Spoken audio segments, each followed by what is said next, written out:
Hey, what's up, y'all? Oh, I'm popping my finger. Sorry, y'all. What's up, y'all? This is Rodney, and I'm back. And I just wanted to come in and run my mouth and talk about the mess. All right.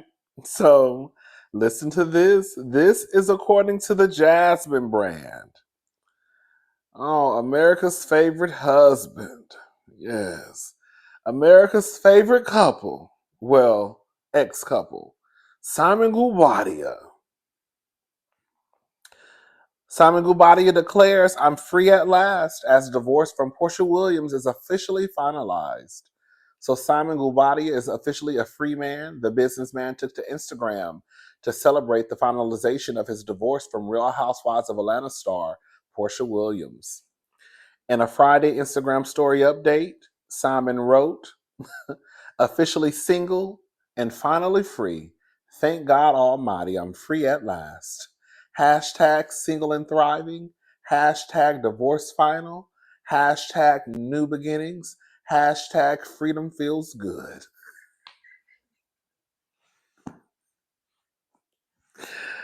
It's so sad. It's so sad that, girl, Porsha and Simon scammed y'all and had y'all around here, girl, talking about hashtag love wins. Girl, I remember some of y'all. Yes, y'all. Girl, it ain't not today, it ain't no y'all, but not y'all. Girl, no, I remember y'all. Okay? I remember some of y'all cousins in the comment section, girl, going up when Porsha got married and those pictures were released to People magazine. And you know, she had those 17 weddings and 35 receptions, girl, and 47 parties. Girl, and all y'all saw was outfit change, dress, outfit change, dress. Even I think she even threw a pantsuit in the mix. And girl, y'all was in the comment section like, oh my God, I love his love. Oh my God, Porsha got her Prince Charming. Porsha got her Cinderella story. And I was over here like, girl, shut up. I'm about to block you.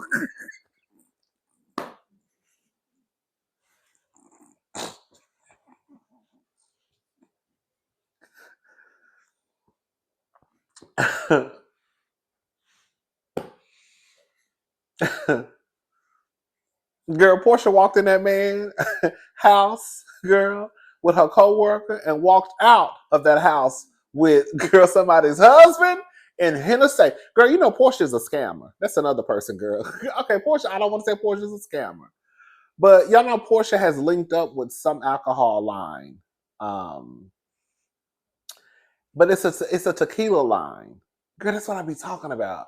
It's stuff like that that's like, Porsha, you're known for Hennessy. Girl, like, not to say that Hennessy needs an ambassador, but it would just make sense if Porsha did something that was brown. And I know tequila, she could do reposado, you know, I mean, yeah, reposado. But y'all get what I'm trying to say, like a Hennessy, a Douce, a Crown Royal, something along those lines. But you teaming up with a tequila brand when we all know that you're a Hennessy girl. Everybody knows that Porsha is a Hennessy girl. Anyways, girl, I don't want to sound like a hater. I guess, girl, we gotta get our money. You know, get your money, girl. But anyways, you know, it's just crazy that Porsha and Simon, you know, went from doing the Nigerian electric slide, girl, to getting online, throwing shots at each other. You had Porsha sending a subliminal message talking about erectile dysfunction. You had, I remember, Simon calling Porsha a dummy.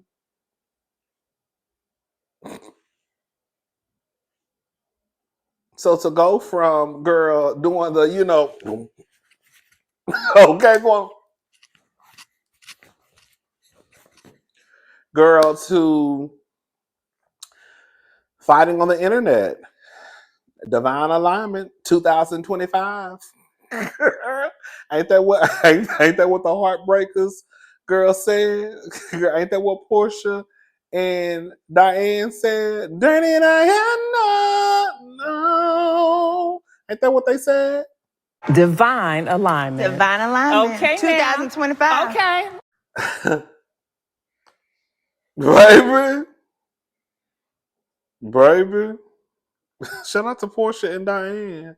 Y'all think Porsha gonna get her money? I don't know how that works. But girl, Simon is across the world. Girl, doing the Tootsie Roll. Girl, doing the girl. Simon is about. You know the sad thing about it. You know this is the sad thing about it. This is a sad thing about it, y'all. Bitch, Simon. That wasn't Simon's first time doing that dance. More than likely, with Porsha. Simon has been married 5 times. Isn't that what Porsha said this season on The Real Housewives of Atlanta? So the sad thing about it is Simon is more than likely on his 6th girl. Girl, he's on his way to his 6th Nigerian electric slide. Girl, because he's single again, back on the prowl.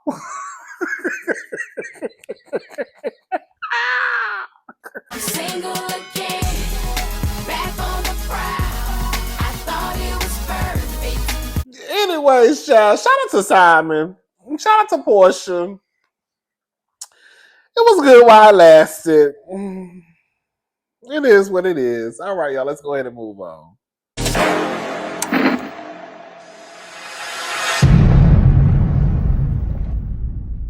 Divine alignment. Divine alignment. Okay, 2025. Okay. Sean, we just want to know if Beyonce is a stepmama. We want to know if Blue, girl, what I call them, Blue Turquoise, Sir and Remy Ma, if they have a half brother. Girl. Because the people are saying online, and it makes sense to me, girl, you going through all this trouble, but you could just, girl, nip this in the bud, girl, with a little, girl, how much a DNA test costs? $15? I don't know how much a DNA test costs. Girl, however much a DNA test costs is probably a whole lot cheaper than the process of what you're going through. You can nip it in the bud just that quickly. But here we are. So this is according to usmagazine.com. Jay-Z accuses man who claims to be his secret son of harassment, making fabricated claims in court. They said this is an exclusive. So Jay-Z fired back at the man claiming to be his secret son for his fabricated allegations and asked a federal judge to intervene. U.S. Weekly. I always call it U.S. girl. I know it's Us Weekly, but I always say U.S. Us Weekly can exclusively report. According to court documents obtained by Us, Jay-Z, real name Sean Carter, called the recent federal lawsuit brought by Ramir Satterwhite. Is it Satterwhite or Satterwhite? Girl, you know I'm messing somebody's name up. It's Satter the White. I don't know the nigga name. Girl, Sean Jr. Okay? Jay-Z Jr. Okay? Just the latest. Ramir, in his caregiver's decades-long harassment of Jay-Z. The fabricated allegations and claims have been addressed and rejected in multiple other courts. And his continued harassment of Jay-Z in disregard of those orders has already resulted in a contempt order. Girl, so have they taken a girl? I think I heard Jay-Z say this, or a representative for Jay-Z say that basically if we go down this road of like just, I guess, taking DNA tests just because somebody says that you're the father, then he'll be in court, girl, for decades. I'm paraphrasing, but that's pretty much what they said. Jay-Z 55 said he only learned about Ramir's new lawsuit on June the 3rd. He asked the court for additional time to put together his official response. His lawyer argued Jay-Z will irreparably prejudiced without additional time to evaluate and prepare his response to the complaint. The Rock Nation founder's attorney said they contacted Ramir's caregiver to request additional time to respond, but she hung up on her. Girl, mama said click. Girl, who is this? Who? Girl, get off my phone. Okay. And it went on to say that basically he filed Ramir filed the federal lawsuit against Jay-Z on May the 6th. The case, filed without a lawyer, accused the music mogul of attempting to keep him silent about Jay-Z being his father. He also claimed his mother, Wanda, had relations with Jay-Z in the 1990s. He said his mother is now deceased. He said he has been cared for by his godmother, who has been facing unrelenting. Oh, girl, I just had a pop up. Hold up.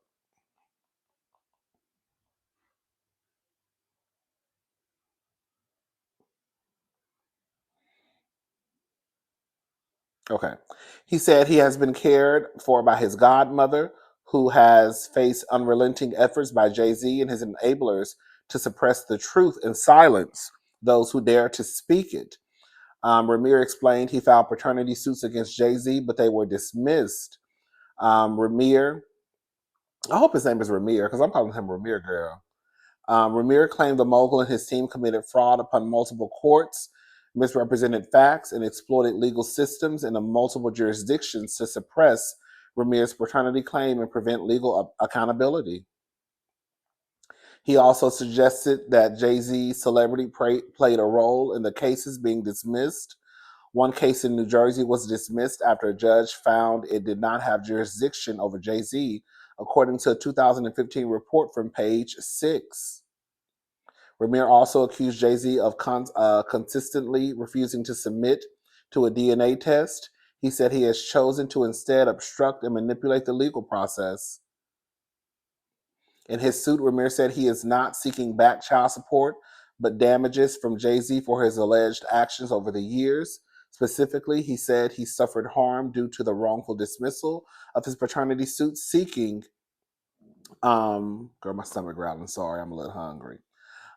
Seeking child support and college funds. In addition, he said he suffered emotional and psychological distress, anxiety, public embarrassment, and stress-induced health and mental health complications. Girl. Mm.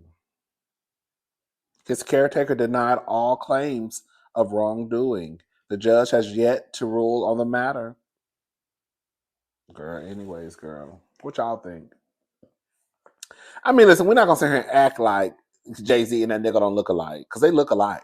Okay, they damn sure look alike. But I also know too that just because people look alike, that don't mean shit. Um, you could look like someone and not be related, girl. Not even, girl. 20 cousins removed, girl. People look like people all the time. But again, we're not gonna sit here and act like that boy don't look like, not that boy, that man don't look like Jay-Z. Cause baby, it's giving, girl, stunting like my daddy. It's giving I be stunting like my daddy, baby. Okay? Stunting like my daddy. Okay, girl, use your daddy's son. I'm in such a good mood. Anyways, y'all, let's go ahead and move on. All right, so this is according to the Grio. Insurance company apologizes and drops case against Sonny Hostin's husband, Dr. Manny Hostin. When American Transit, an insurance company, accused Sonny Hostin's husband, Dr. Emmanuel Manny Hostin, an orthopedic surgeon, of committing insurance fraud, the View co-host called it a frivolous civil lawsuit.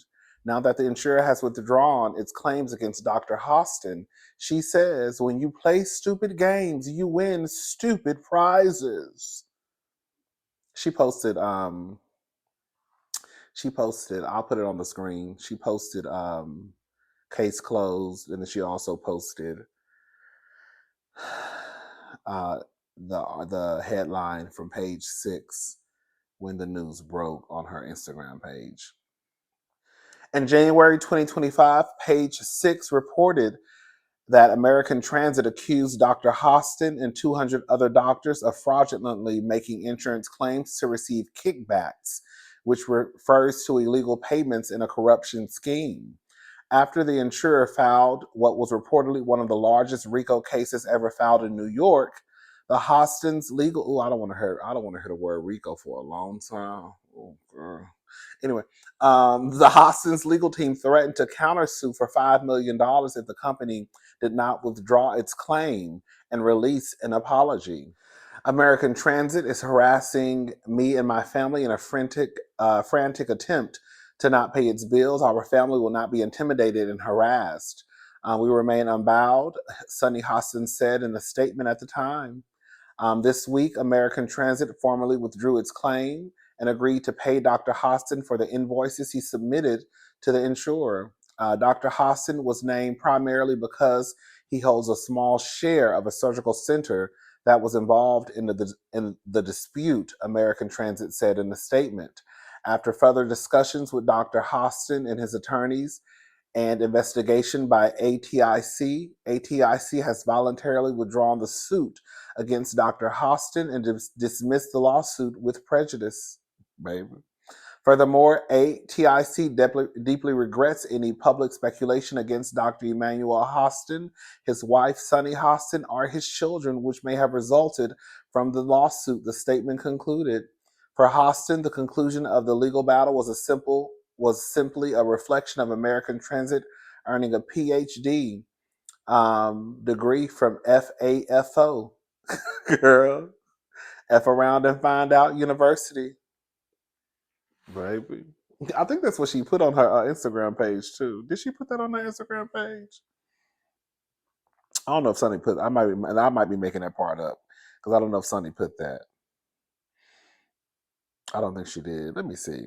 I know she put. Like I said, I've already put the thing she posted on her Instagram page. Let me go to her Instagram page and see. Just a minute. Did she put that?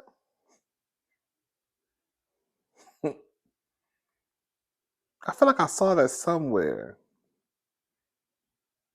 Oh, she didn't.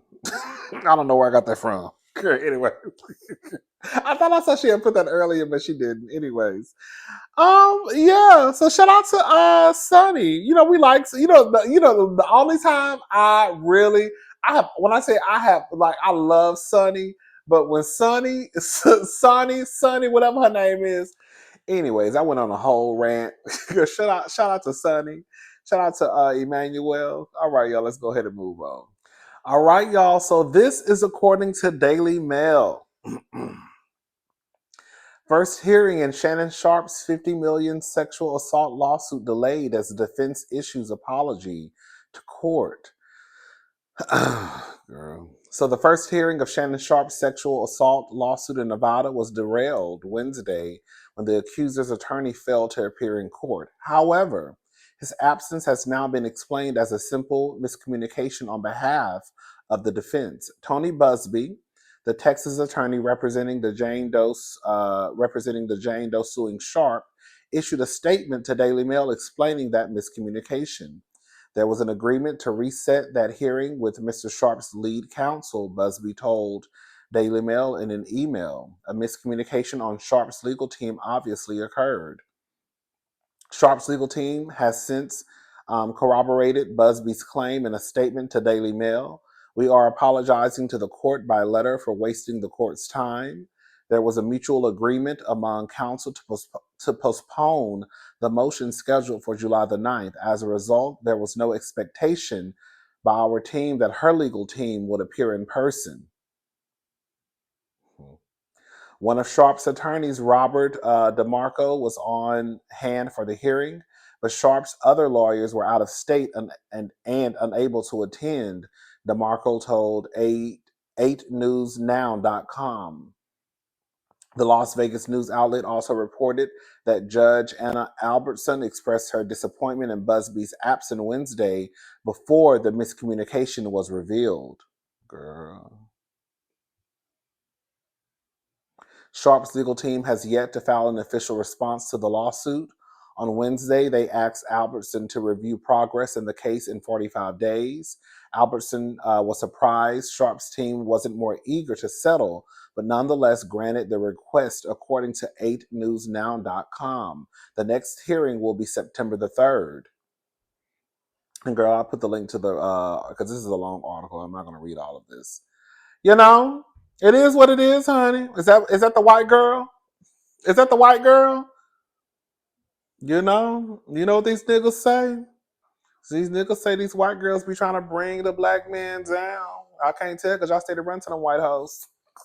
I'm just saying, girl, somebody got to say it. You know, I say this all the time. You know, I'm a love is love type of person. I believe in interracial dating. I believe in interracial love. I do. As long as your love is not due to any type of anti whatever, if you just meet somebody and fall in love with them, girl, live your best life. But I do get confused when these, especially these black men, talk out of both sides of their necks. I've told y'all, I have dated white men. I have slept with white men. If it had ever gotten to a point, I'm gonna tell y'all this story. I've told this story before. I was dating a white man, and then I'm gonna wrap this all together. This all gonna make sense at the end. I was dating a white man. Like we were dating, like going out to eat, not just having, girl, not just fucking.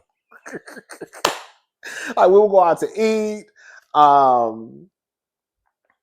I remember even it was so crazy because we ran into each other online. This was around the time my grandmother was sick. She hadn't died.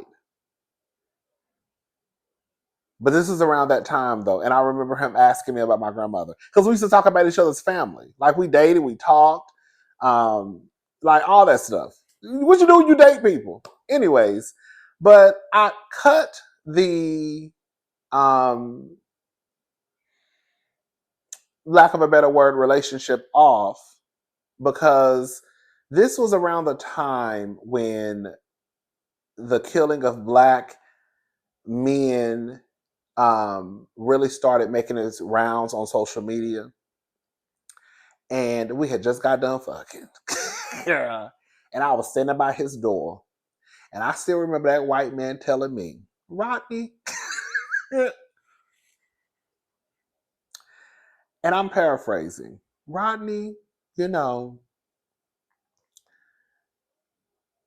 don't think it's just black people being pulled over. Because my cousin's husband was pulled over and he gave the cops a piece of his mind. I still remember him telling me that. And I'm looking at him like, nigga, if I were to give the cops a piece of my mind would be on the ground.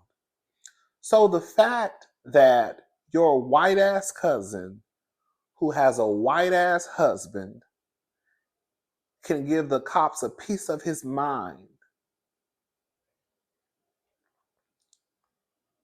and you still don't really get it, I swear to God, I was standing right by his motherfucking door and I had my phone in my hand and I went right to my phone and deleted his number while we were sitting there talking. I said, okay, this ain't gonna work. Because one thing I'm not gonna do is be explaining to nobody, especially I'm a white man. I'm not explaining. I'm not explaining. It's not my job. Girl, I really hate to cut this short because, girl, the white man had a nice ass body. Girl, the white baby, he was an older white man, and he had a little bit of coins. Now I didn't have no access. Okay, now I'm saying it like I had access to the money. Girl, I didn't have no access to the money. Shout out to Sweet Tea. Ride for me like I ride on you. Okay. Now I didn't have any access to the money, but I just want to throw that in there. He was a nice. He had a nice body. Had a very nice body. And anyways, and we used to have a good time. We used to have a good time. But anyways, so I'm just saying all that to basically say, I end up cutting the relationship short because I just don't have time, and I'm not about to get worked up and us possibly have a conversation one day and you piss me off, and girl, I have to cuss your ass out. So I was like, girl, I don't have time for this. And I'm saying that to say this, and I just took it for what it was and I left it alone. I'm telling that story to say this. When it comes to black men, people, period, whether you black, white, if you get into a situation with somebody who's non-black and they say something, do something, girl, like call, because I have heard about this in the gay community. Girl, the whites will get mad at you and call you a nigga with a hard ER. Now, I have heard of the gays doing that, right? But at some point, especially when you start to talk about the relationship amongst black men and white women, and y'all always want to bring up Emmett Till. Every time we look up and y'all are caught up into some shit with a white woman, Y'all want to pull the race card, and I think Shannon did the same thing. But Shannon is a man of a particular age. Shannon is, girl, almost my mama's age, okay? So Shannon definitely knows the relationship between black men and white women. So if you're going to keep messing with these white women and you say that the relationship between black women and white women can be very volatile sometimes, and if that's going to be your story, then why keep messing with the white women? Now, shout out to the white women who watch my channel. I have white women in my family. Don't get it twisted, right? But if that's going to be your go-to line every time you get caught up into some shit, I don't want to hear it because it's not like you don't know. You know what I'm saying? You know. You want access, you want proximity to what you deem is America's trophy. And now that you have access to what people deem as America's trophy, your ass done got caught up into some shit. Monique tried to tell you to sit your ass down, leave them white girls alone to get somebody your age to sit your ass down. I know I'm just rambling right now, but I know I'm making sense. I don't want to hear it. You can have it both ways. You can't have you want access to the white cooch, but then as soon as you get caught up into some shit, it's I'm a black man. You knew you was a big nigga when you got with that white hoe. You knew it. You took the chance. How was the chance playing out for you? I took the chance with a white man. As soon as I got the first sign, as soon as I got the first sign, honey, I was out the door. I ain't seen that man ever since. Oh, that's what I was saying. We did run into each other online the other day. Well, not the other day. Did I say that? I have not been drinking, I swear to God. This was around the time before my grandmother passed away. He asked about my grandmother. I was saying that to basically say that we used to have, like, somewhat intimate conversations about family and stuff like that. Anyways, but yeah, girl, when I saw the first sign, I said, baby, I gotta go.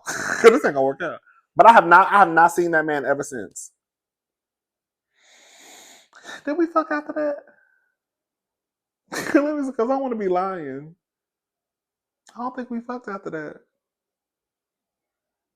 You know what it was? I think one time, girl, I got weak, and I texted that motherfucker, and then I said, "Girl, But I don't think that was the last time I seen him. Besides the time I saw him, I think that's the last time I physically saw him. Anyways, it is what it is. It's gonna be what it's gonna be, honey. All right, y'all. I'm gone. I'll talk to y'all later. Have a good night. Bye, y'all.